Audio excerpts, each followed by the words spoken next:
Welcome back to TV5 News at 9, everyone. It is time now for Legally Speaking with attorney Carol Thomas, and she joins us this morning. How are you? I'm fine. Thank you, Blake. Thank you for having me. Yes, of course. So we are here to talk about very important topics: elder law and estate planning and trusts, of course, something that we all need to know. So attorney Thomas, tell us a little bit, what is elder law?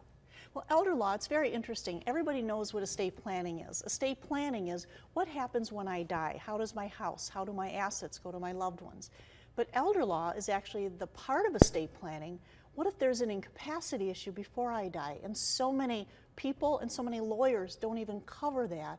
And it's such an important part of estate planning. Absolutely. And when you have a document, can you explain more about it? It's very important to have, especially while you are living. Exactly. Yeah. People often don't think about the financial power of attorney. And Blake, I think that's the most important document that people need. Yeah. A financial power of attorney document is where you give someone the authority to handle your finances, pay your real estate bills, do mortgage payments, whatever is necessary. But the most important thing with a financial power of attorney is nursing home protection. People aren't aware that if they go into a nursing home, an elder law attorney can protect their assets, but we need a well-drafted financial power of attorney to accomplish that. Very good. And are there other important documents necessary for us to understand and to know, especially when it comes to estate planning? Definitely.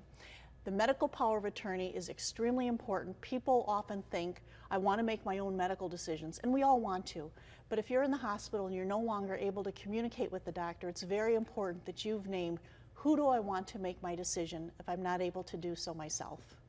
Thank you for clarifying that. And if you don't have these documents and say there is a medical crisis, what steps do you take? It's horrible when people don't have these documents done. Yeah. There are two major things that can happen. Number one, the first thing is we have to go to the probate court. That's very expensive, it takes time, and it's emotionally draining. But the second thing that people don't think about is if their loved one needs long-term care, if they need long-term care, if we don't have the right financial power of attorney, we cannot help them protect their assets.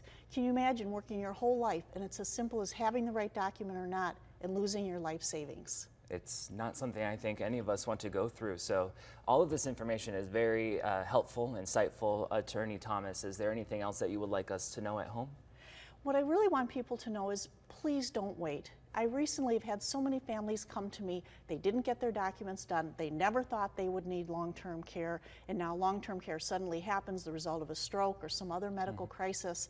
And there are times now I cannot help people if they don't have the documents. So please, people shouldn't wait.